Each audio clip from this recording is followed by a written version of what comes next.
আসসালামু আলাইকুম, আমি আরিফ চলে আসলাম আরও একটি নতুন ভিডিওতে। এখন আমি দাঁড়িয়ে আছি পুঠিয়া রাজবাড়ির সামনে। আর এই ভিডিওতে আমি আপনাদের দেখাবো পুঠিয়া রাজবাড়ির সৌন্দর্য এবং এর আশেপাশে থাকা তার প্রত্নতাত্ত্বিক নিদর্শন।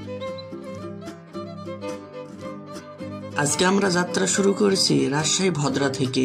নাটোরগামী একটি বাসে মাত্র 50 টাকা ভাড়া দিয়ে চলে গেলাম পুঠিয়ার উদ্দেশ্যে।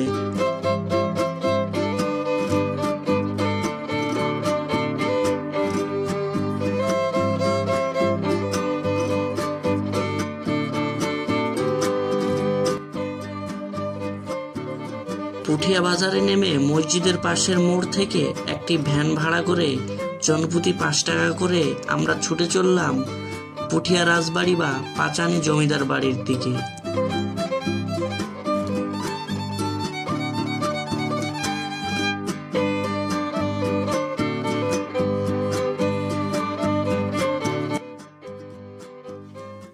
এবং যাওয়ার পথে চোখে পড়ল অপরূপ সৌন্দর্যে ভরা গ্রামীণ পরিবেশ।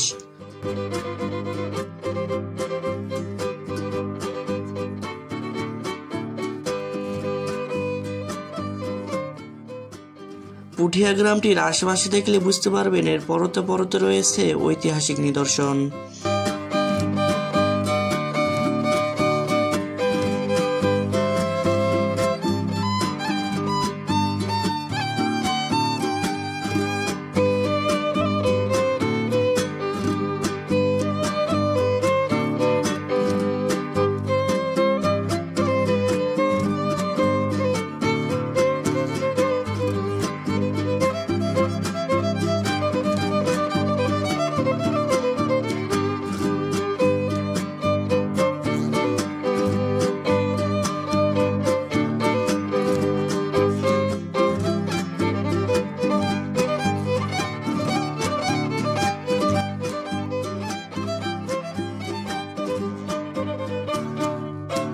বড় শিব মন্দির এবং দোল মন্দির পেরিয়ে আমরা পৌঁছে গেলাম পাচানি জমিদার বাড়ি বা পুঠিয়া রাজবাড়ির সামনে।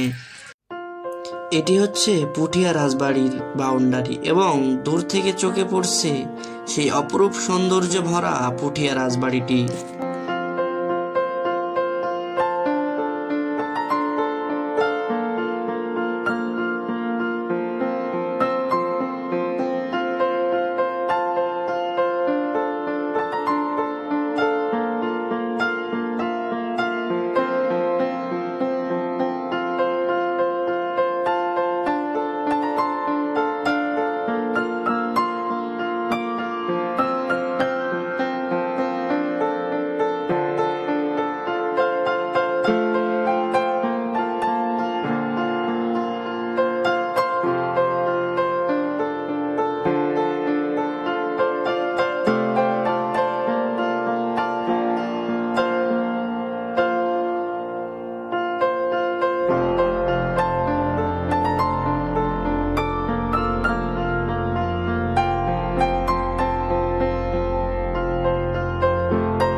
জনপ্রতি 30 টাকা করে টিকিট কেটে আমরা চলে গেলাম পুঠিয়া রাজবাড়ির ভেতরের অংশে, যা এখন জাদুঘর হিসেবে ব্যবহৃত হচ্ছে।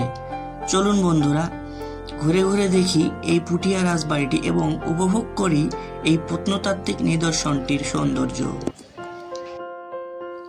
বন্ধুরা, প্রথমে চোখে পড়বে এই অপরূপ সৌন্দর্যে নির্মিত সিঁড়িটি। এই সিঁড়িটি সম্পূর্ণ কাঠের তৈরি।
চলুন বন্ধুরা, এবার আমি আপনাদেরকে জানিয়ে দেই পুঠিয়া রাজবাড়ির সংক্ষিপ্ত ইতিহাস।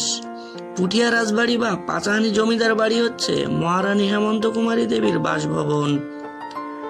বাংলার প্রত্নতাত্ত্বিক ঐতিহ্যের মধ্যে রাজশাহী পুঠিয়া রাজবাড়ি অন্যতম। 1885 সালে মহারানী হেমন্ত কুমারী দেবী আকর্ষণীয় ইন্দো ইউরোপীয় স্থাপত্য রীতিতে 2 তলা বর্তমান রাজবাড়িটি নির্মাণ করেন।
রাজবাড়ি থেকে নেমে ডান পাশে দেখতে পাবেন বড় গোবিন্দ মন্দির যাওয়ার প্রবেশ পথ।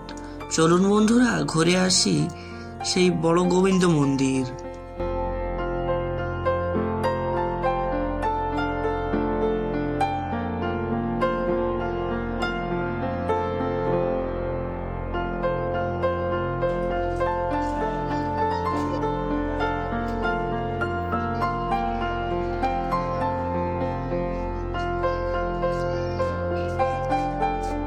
এটা হলো রাজবাড়ির পিছন দিকটা।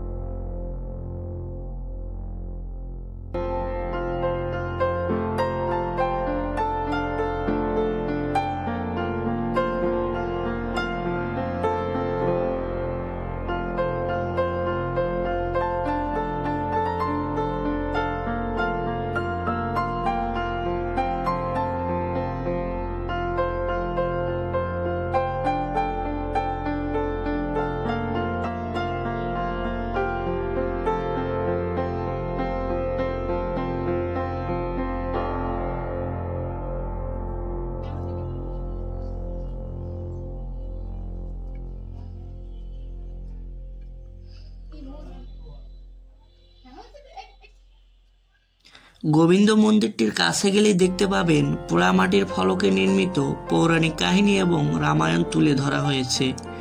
এই মন্দিরটির অপরূপ সৌন্দর্য আর মন্দিরটির চারিদিকে খচিত পোড়ামাটির ফলক আপনাকে সত্যিই মুগ্ধ করবে।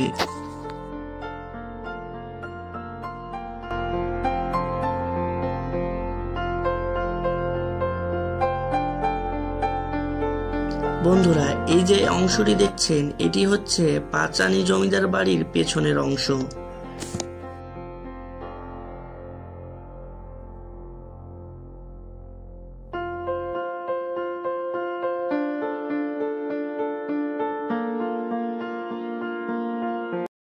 মন্দিরের এই পিলারগুলোতেও রয়েছে পোড়ামাটির ফলকে নির্মিত নকশা। ধারণা করা হয় মহারানী হেমন্ত কুমারী দেবী বেনারস থেকে শিল্পী এনে তৈরি করেছিলেন এই অপরূপ সৌন্দর্য মণ্ডিত নকশাগুলো।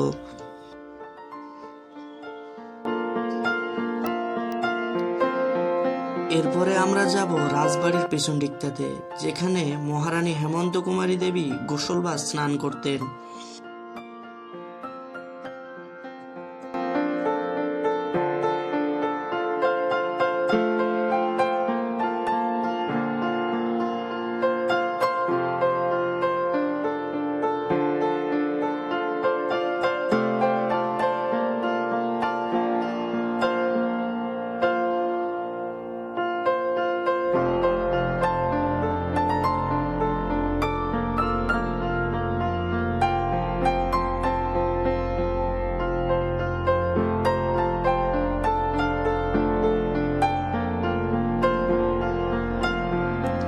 আমরা এখন হাজির হয়েছি রানীঘাটের সামনে।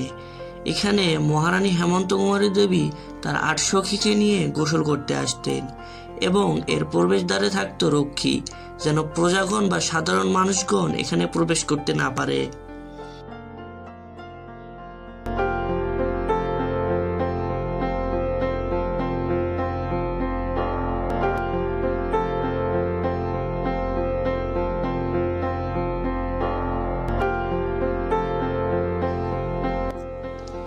এটি হচ্ছে ছোট আহ্নিক মন্দির।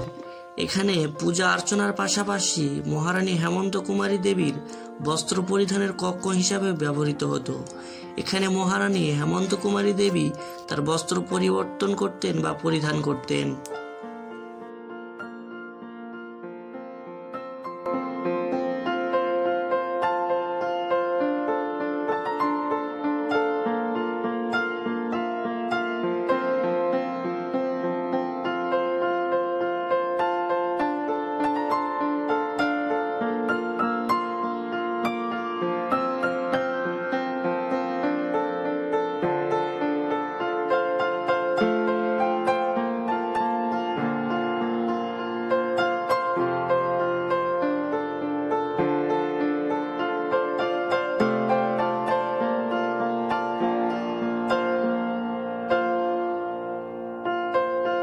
রাজবাড়ি ঘোরাঘুরি শেষে আমরা এখন দাঁড়িয়ে আছি মহারানী হেমন্ত কুমারী দেবী নির্মিত শ্যামসাগর সরোবরের সামনে।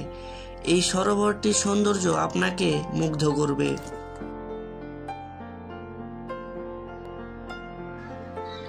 এরপরে আমরা চলে আসলাম বড় আহ্নিক মন্দিরের কাছে। বড় আহ্নিক মন্দিরের পাশাপাশি এখানে রয়েছে গোবিন্দ মন্দিরও।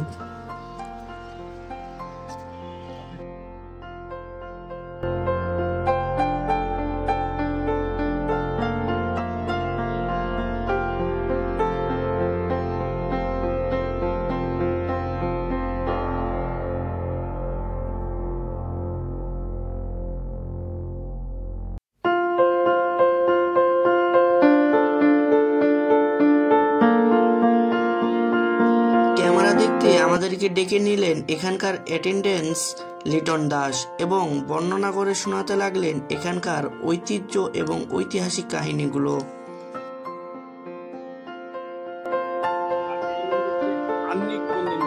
এটা 1823 খ্রিস্টাব্দে নির্মাণ করেন রাজা নরেশ নারায়ণ রায়।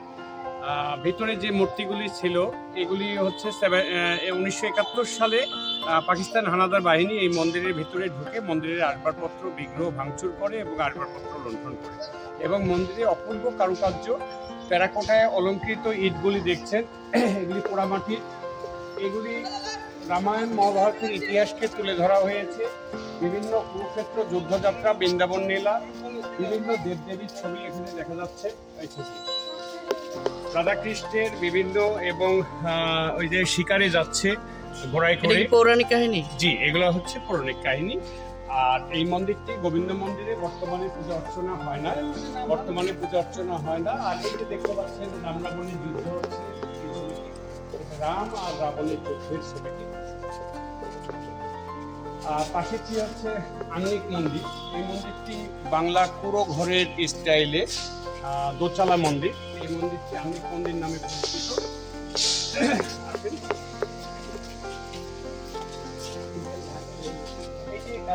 এই কারুকার্যগুলি বলে খুব অপূর্ব সুন্দর। এগুলি 1971 সালে পাকিস্তান হানাদার বাহিনী এগুলি ভাঙচুর করে। আর এই যে আংখাটা দেখছেন এটি ছিল তাঁবু, পদ্মা ছিল, ময়লা আবর্জনা যেন ভিতরে প্রবেশ না করতে পারে সেজন্য এই যে তাঁবু দিয়ে ঘেরা থাকতো আর কি। আর এখানেও রামায়ণ হিস্ট্রি, এই যে যেমন রাবণের ছবিটি দেখা যাচ্ছে, 10 মাথা 10 হাত, এটা রাবণ।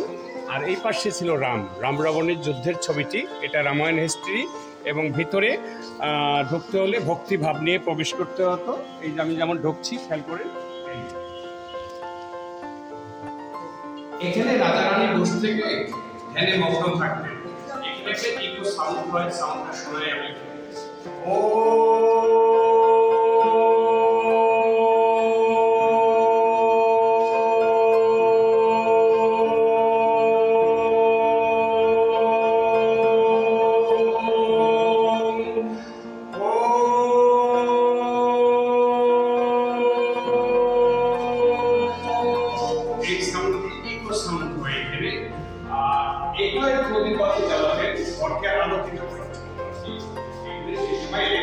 ছিল না, এই জন্য প্রদীপ বাতি ইয়েতে আলোকিত করতেন, আর এখানে ওনারা কাছ থেকে ঈশ্বরকে প্রার্থনা জানাতেন আর কি।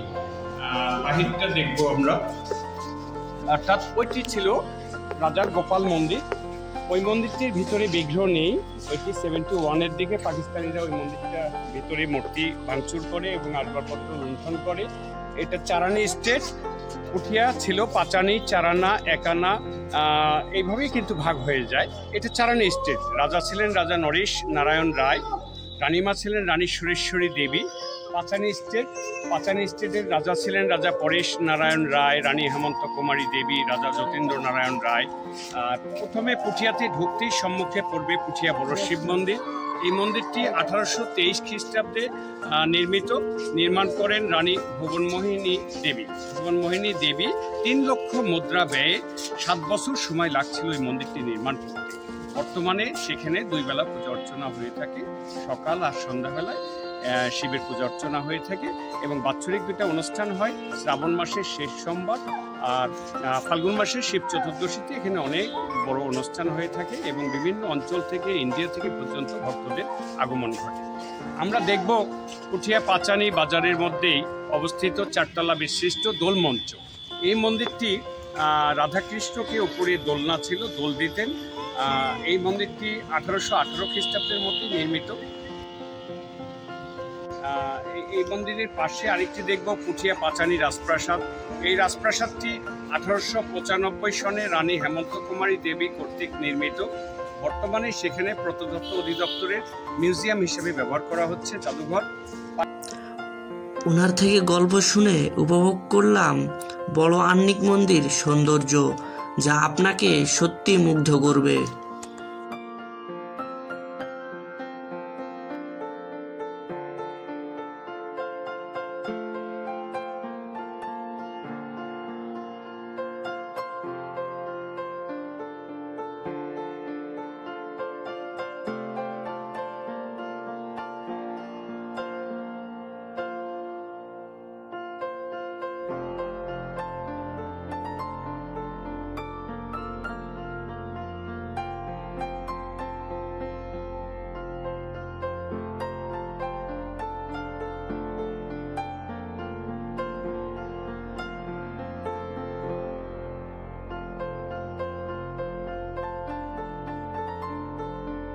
আসসালামু আলাইকুম। আমি এখন দাঁড়িয়ে আছি চারানি রাজার রাজপ্রাসাদের সামনে। চলুন ভিতরে যাওয়া।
বন্ধুরা, এই যে ভবনটি দেখছেন, এটি হচ্ছে কয়েদিদের রাখার জন্য কারাগার। চারিদিকে জরাজীর্ণ অবস্থা। কয়েকশো বছর ধরে দাঁড়িয়ে আছে এই জরাজীর্ণ ভবনটি।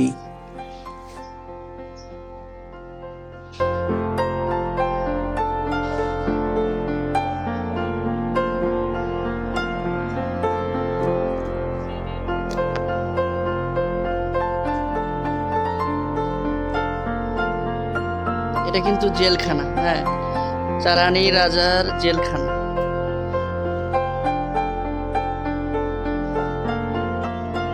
ভেতরটা দেখুন, চারিদিকে জরাশীর্ণ অবস্থা এবং দেয়ালে দেওয়ালে রয়েছে ঐতিহাসিক নিদর্শন এবং লুকিয়ে আছে ইতিহাস ও ঐতিহ্য।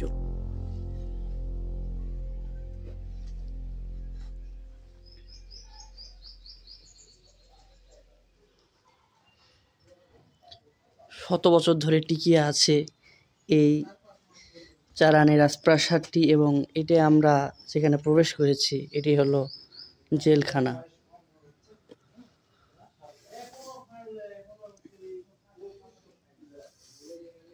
এগুলো হলো জেলখানার দরজা।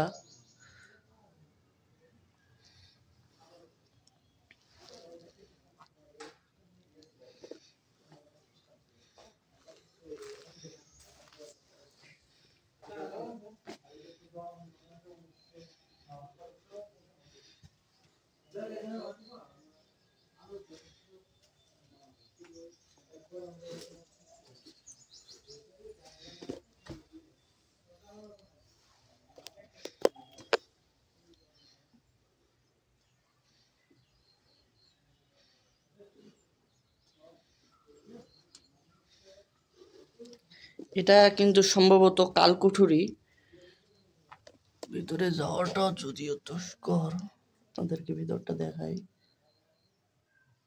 কি অবস্থা।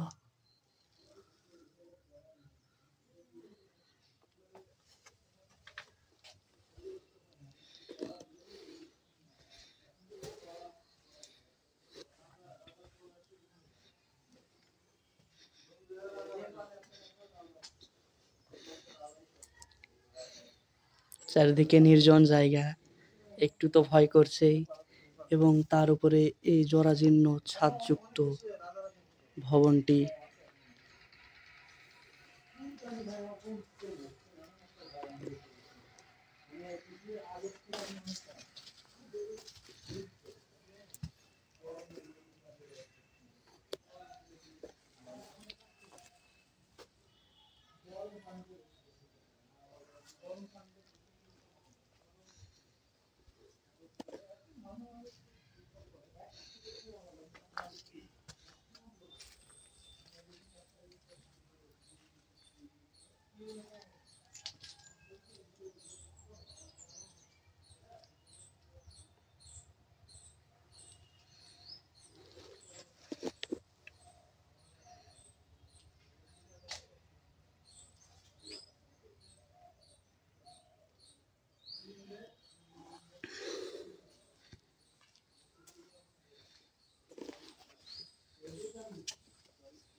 আমরা এখন এই জেলখানাটির উপরে ওঠার চেষ্টা করব।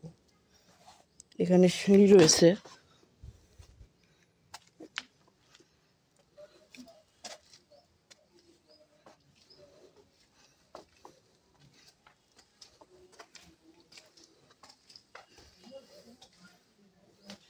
এই সিঁড়িতে উঠতে কিন্তু খুবই সাবধান, কারণ সামনে কিন্তু ছাদ নেই, ভাঙ্গা অংশ রয়েছে। তো দেখে শুনে আপনাদেরকে পা ফেলতে হবে। এখানে পদে পদে কিন্তু বিপদ রয়েছে, খুবই সাবধান। আমি পার হয়েছি এই পাশ দিয়ে, এই যে পাশে পিলারটা রয়েছে এই পিলারটাকে জড়িয়ে ধরে পাশ দিয়ে পার হয়েছি। আপনাদের এই ছাদে না ওঠাই উচিত।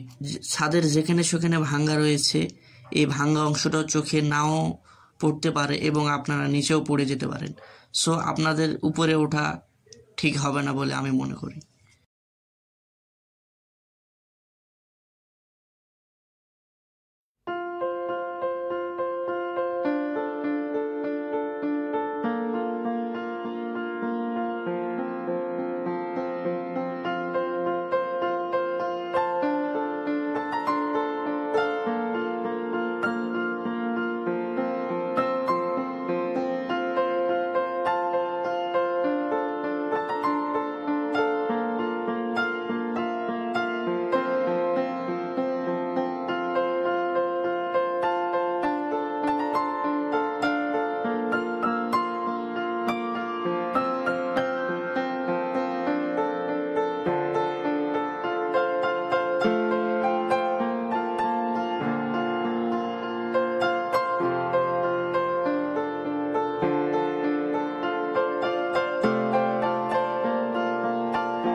পুরো ছাদটি সম্পূর্ণ জরাজীর্ণ এবং যেখানে সেখানে ভাঙা অংশ, এবং এই ছাদটির পদে পদে বিপদ রয়েছে। তার উপরে ছাদটি ঘাসে ঢাকা, কোথায় ভাঙা রয়েছে ঠিক সঠিকভাবে বুঝতে পারবেন না।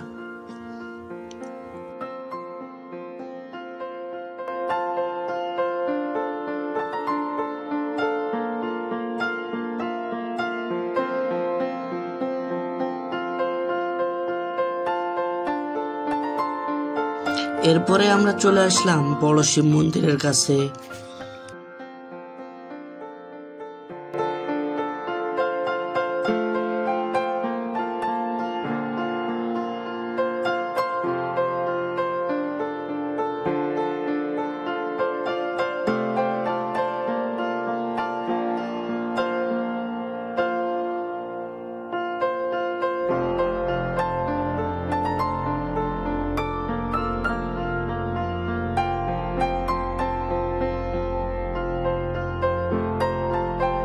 সুপ্রিয় দর্শক, আমি এখন যে মন্দিরটির সামনে দাঁড়িয়ে আছি এটি হলো বড় শিব মন্দির, যা এখানকার একটি অন্যতম বিশেষ মন্দির নামে পরিচিত।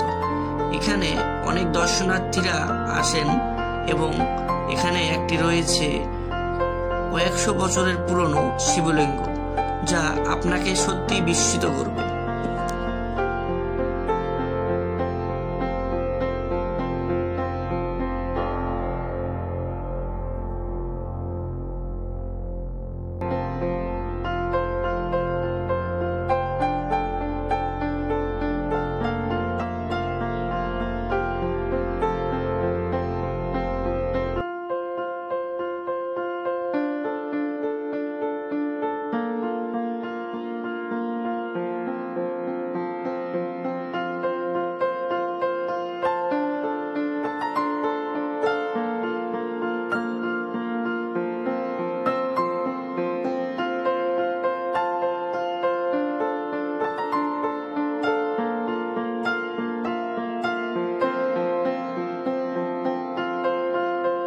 এটা হচ্ছে এই শিব মন্দিরের পেছনের অংশটি, আর এই পেছনের অংশটিতে দুইটি সিঁড়ি রয়েছে,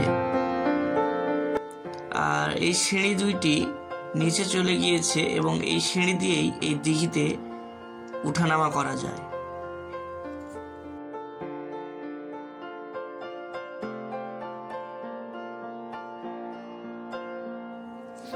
সুপ্রিয় দর্শক, এখন চলুন কয়েকশো বছরের পুরনো ঐতিহাসিক সেই শিবলিঙ্গটি দেখা যাক।